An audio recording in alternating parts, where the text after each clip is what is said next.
Datanglah malakul jibal, malaikat penjaga segala bukit di atas dunia. Kau tunjuk mana bukit yang paling besar ya Muhammad, akan kutimpakan kepada mereka. Hati yang luka biasanya akan marah, akan kecewa, tapi itu tidak terjadi pada Nabi Muhammad sallallahu alaihi wasallam. Tapi api itu tidak pernah padam. Kalau dia padam, maka berakhirlah dakwah Islam. Dia terus bergelora, dia terus menyala, dia terus membakar kemunafikan, membakar kemusyrikan, sampai akhirnya embargo pun tiba. Jangan ada yang mau bergabung dengan kelompok Muhammad sallallahu alaihi wasallam. Jangan ada yang mau berkirim makanan, jangan ada yang mau berdagang, jangan ada yang mau menjalin transaksi. Mereka ingin membunuh secara perlahan-lahan. Jangan beli produknya, jangan duduk bersamanya, jangan berteman dengan dia. Kenapa kamu mau berfoto dengan dia? Kenapa kamu mau bergambar dengan dia? Kenapa kamu masih mau mendengar ceramah dia? Adakah orang yang mengalami hal itu hari ini? Adakah ketakutan-ketakutan dari hamba Allah yang mengatakan Allahu Akbar, Allah Maha Besar, tapi takut ditinggalkan kawan, cemas ditinggalkan sahabat? Maka itu pernah terjadi pada kelompok Sayyidina wa Maulana Muhammad sallallahu alaihi wasallam. Kalau pembunuhan karakter tidak berhasil, maka ada yang lebih dahsyat daripada itu. Mereka tawarkan dunia beserta isinya. Wallahi, demi Allah wahai paman, demi Allah wahai Abu Talib, law wada'u syamsa fi yamini wal qamara fi yasari, andai mereka letakkan matahari di tangan kananku, bulan di tangan kiriku, ala an atruka hadzal amr, supaya aku tinggalkan dakwah ini, aku tidak akan meninggalkannya. Bujuk rayu mulai tiba. Itu terjadi pada diri Nabi Muhammad sallallahu alaihi wasallam. Kalau kau tidak mempan dimusuhi, kalau kau tidak mempan dirangkul, kau akan dipukul. Kalau kau tidak mempan dipukul, kau akan dirangkul. Berbagai macam cara, dari mulai yang paling keras sampai yang paling lembut, dari mulai yang paling lembut sampai yang paling keras, sampai akhirnya tempat bergantung itu hilang, lenyap, musnah. Ada dua tempat bergantung, saudara kandung ayah Abu Talib. Mereka tidak mengusiknya karena dia keponakan Abu Talib. Abu Talib anak Abdul Muttalib, Abdul Muttalib anak Hashim, Hashim anak Abdi Manaf, Abdi Manaf anak Qusay, Qusaylah pendiri Darun Nadwah. Mereka keturunan darah mulia dari Adnan. Adnan menerima tetesan darah dari Ismail, Ismail anak kandung Ibrahim alaihissalam. Jangan ganggu dia, karena dia keponakan Abu Talib. Masih ada backing. Tapi Allah ingin agar hati itu tidak bergantung kepada manusia. Dia buat Abu Talib meninggal dunia, masih ada lagi tempat bergantung. Dia yang dulu ketika kedinginan datang, dia yang menyelimuti. Yang dulu ketika ketakutan datang, dia yang menenangkan. Dia datang menemui Waraqah ibnu Naufal.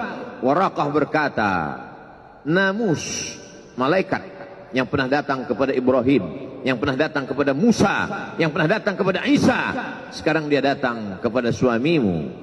Katakanlah, jangan takut, jangan cemas.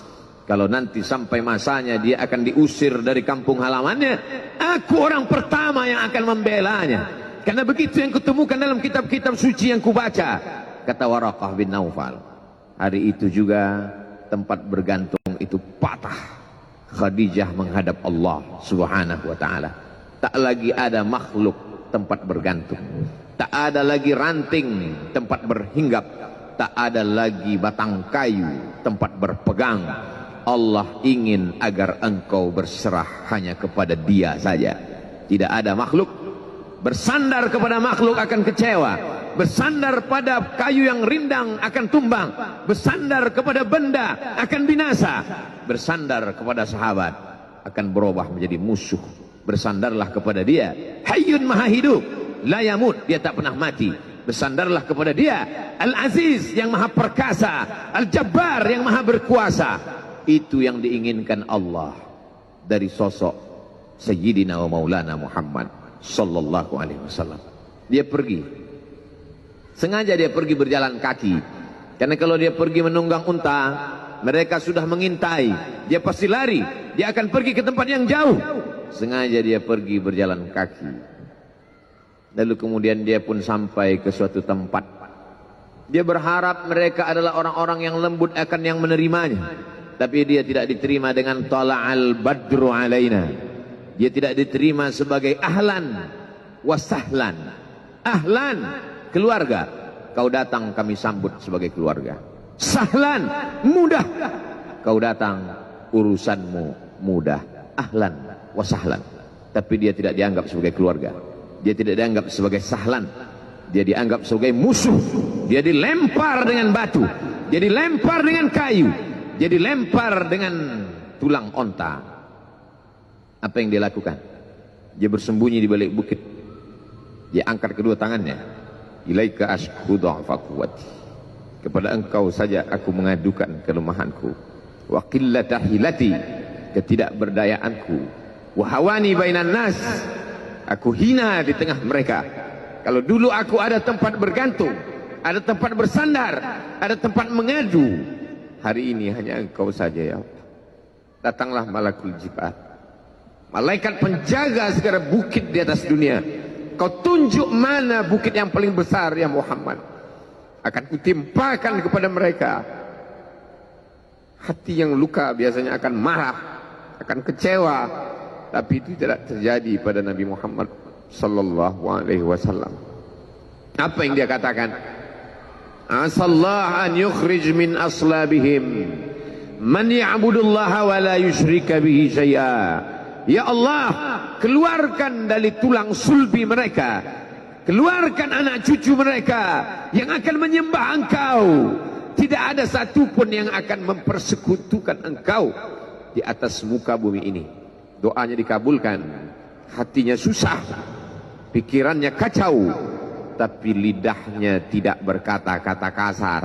Dia doakan agar anak cucu mereka menyembah Allah.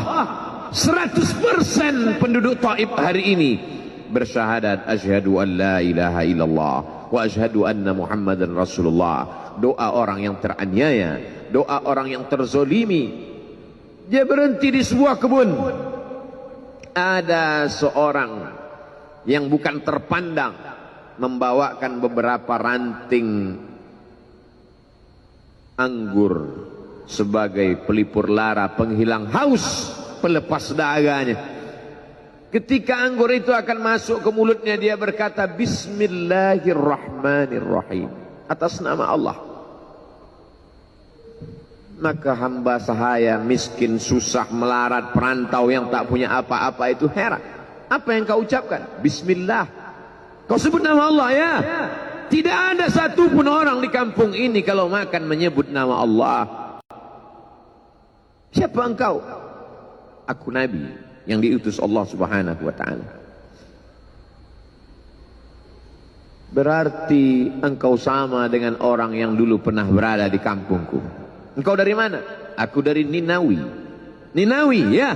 Di sana ada saudaraku, kata Nabi Muhammad sallallahu alaihi wasallam. Di sana ada saudaraku namanya Yunus bin Matta. Yunus bin Matta adalah saudaraku. Sama-sama hamba yang diutus Allah subhanahu wa ta'ala. Dia juga diingkari oleh kaumnya.